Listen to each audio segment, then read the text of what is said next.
Hi and Assalamualaikum. My name is Siti Nordini Binti Samsul. My matrix number is DN210030. So I'm going to present about my experiment, which is the heat pump. So I'm proceed to the theory.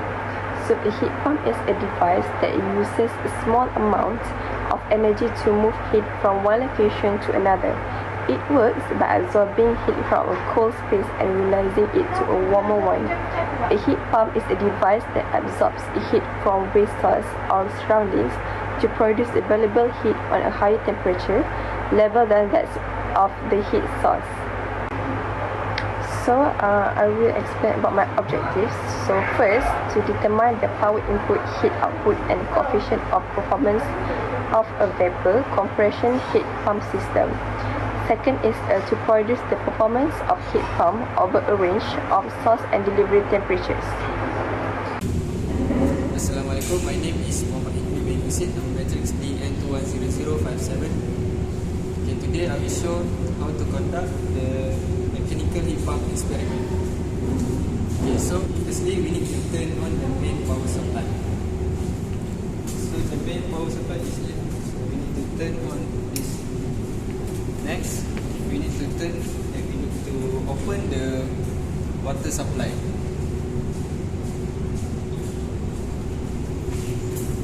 Okay, after we open the water supply, we need to turn on the main switch.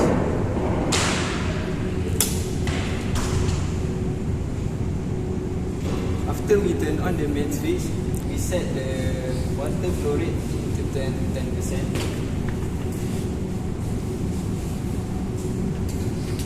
Okay, after we set the water flow rate to 10%, we need to turn on the compressor and evaporator.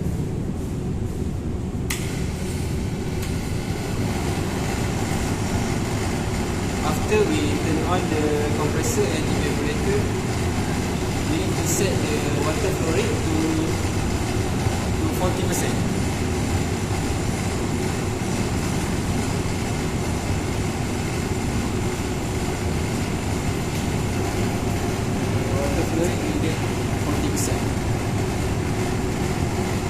After we set the water flow rate to 40%, we need to wait the system running until 15 minutes.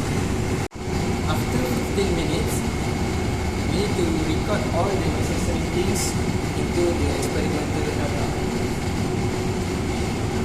So first, we need to record the water flow rate. Second, we need to record the TT5, which is the inlet temperature.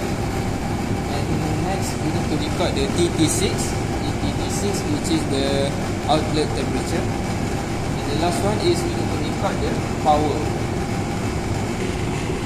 After we record the first reading, we need to proceed. We need to repeat the experiment by lowering the water flow rate. We need to reduce the water flow rate, and then after we lowering the water flow rate, we need to record the data TT5 and TT6, also the power. So right now, this one is TT5. This one is TT5, and then if we want to take the TT6, we need to switch this switch.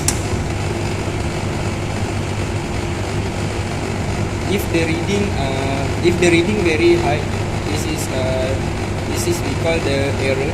So the reading will not getting higher like this. We need to repeat.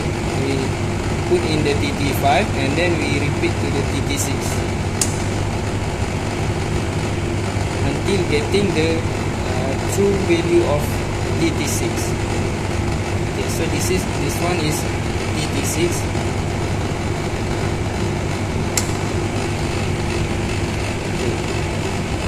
Okay, next we reduce the water flow rate.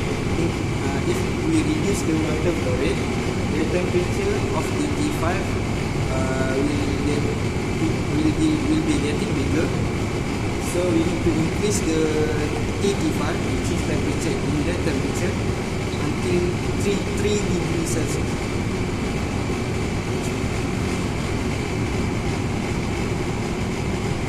Okay, after we reduce the flow rate, and then the temperature increase 3 degrees.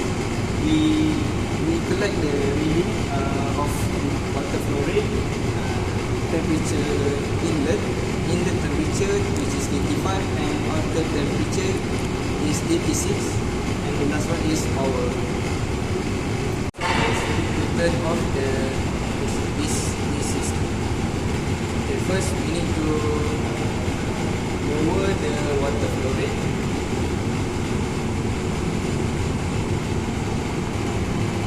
After we lower the water flow rate, and then we turn off the compressor and evaporator.